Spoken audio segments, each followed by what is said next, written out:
നമസ്കാരം. മോദിയുടെ അമേരിക്കൻ സന്ദർശനത്തിന് പിന്നാലെ അമേരിക്കയിൽ അനധികൃത കുടിയേറ്റക്കാരുമായി രണ്ടാമത്തെ വിമാനവും ഇന്ന് അമൃത്സറിൽ എത്തിയിരുന്നു.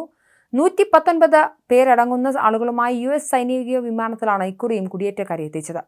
11:40ഓടെയാണ് എത്തിയത്. ഇതിനു മുൻപ് കുടിയേറ്റക്കാരെ ഇന്ത്യയിലേക്ക് എത്തിച്ചത് കൈവിലങ്ങണിയിച്ചും കാലിൽ ചങ്ങലകൊണ്ട് ബന്ധിച്ചുമാണ് വിമാനത്തിലെത്തിച്ചത്. മോദിയുടെ സന്ദർശനത്തിന് പിന്നാലെ ഇതിന് മാറ്റം വരുമെന്ന് പ്രതീക്ഷിച്ചെങ്കിലും ഒരു മാറ്റവും സംഭവിച്ചില്ല എന്നതാണ് പുറത്തുവരുന്ന റിപ്പോർട്ടുകൾ. ആദ്യം എത്തിച്ചതുപോലെ തന്നെയാണ് രണ്ടാമതും സൈനികർ കുടിയേറ്റക്കാരെ എത്തിച്ചതെന്നാണ് പുറത്തുവരുന്ന റിപ്പോർട്ട്. അമൃത്സറിലെത്തിയതിനു ശേഷം മാത്രമാണ് ഇവരുടെ കയ്യിലെ വിലങ്ങും കാലിലെ ചങ്ങലയും അഴിച്ചു മാറ്റിയതെന്നും റിപ്പോർട്ടിൽ പറയുന്നു. ഇന്ത്യക്കാരെ വിലങ്ങണിയിച്ച് ബന്ധിച്ച് കൊണ്ടുവരുന്നതിനെതിരെ വലിയ വിമർശനം ഉയർന്നിരുന്നു. വിഷയത്തിൽ കേന്ദ്ര സർക്കാരിനെതിരെ പ്രതിപക്ഷവും രംഗത്ത് വന്നു.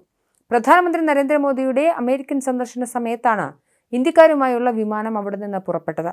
അമേരിക്കൻ വ്യോമസേനയുടെ C-17 ഗ്ലോബ്മാസ്റ്റർ വിമാനത്തിലാണ് ഇന്ത്യക്കാരെ അമൃത്സർ വിമാനത്താവളത്തിലെത്തിച്ചത്. എന്നാൽ മോദിയുടെ അമേരിക്കൻ സന്ദർശനത്തിനിടയിലും നാടുകടത്തൽ രീതിയിൽ അമേരിക്ക മാറ്റം വരുത്തിയില്ല.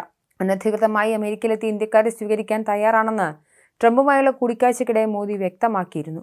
119 പേരാണ് വിമാനത്തിലുണ്ടായിരുന്നത്. പഞ്ചാബ്, ഹരിയാന, ഗുജറാത്ത്, ഗോവ, UP, മഹാരാഷ്ട്ര, രാജസ്ഥാൻ, ഹിമാചൽ പ്രദേശ്, കശ്മീർ എന്നീ സംസ്ഥാനങ്ങളിൽ നിന്നുള്ളവരാണ് വിമാനത്തിലുള്ളത്. പഞ്ചാബ് മുഖ്യമന്ത്രി ഭഗവന്ത് സിംഗ് മാൻ ഇവരെ സ്വീകരിക്കാനായി വിമാനത്താവളത്തിലെത്തി. ഈ ആഴ്ച തന്നെ 3 വിമാനങ്ങളായി കൂടുതൽ ഇന്ത്യക്കാരെ അമേരിക്ക കൊണ്ടുവരുമെന്നാണ് വിവരം. ഇന്ത്യക്കാരെ ബന്ധിച്ച് കൊണ്ടുവരുന്ന വിഷയം പാർലമെന്റിൽ ഉന്നയിക്കപ്പെട്ടിരുന്നു. ഇന്ത്യക്കാരെ കയ്യിൽ വിലങ്ങണിയിച്ച് എത്തിച്ചത് വലിയ ചർച്ചകൾക്കും വിമർശനങ്ങൾക്കും വഴി തുറന്നിരുന്നു. രൂക്ഷ വിമർശനങ്ങൾ ഉയരുന്നതിനിടെ കുടിയേറ്റക്കാരോട് അനുഭാവപൂർണ്ണമായ സമീപനം ഉണ്ടാവണമെന്നാവശ്യപ്പെട്ട് കേന്ദ്ര വിദേശകാര്യമന്ത്രി S. ജയശങ്കർ US അധികൃതരുമായി ചർച്ച നടത്തിയിരുന്നു.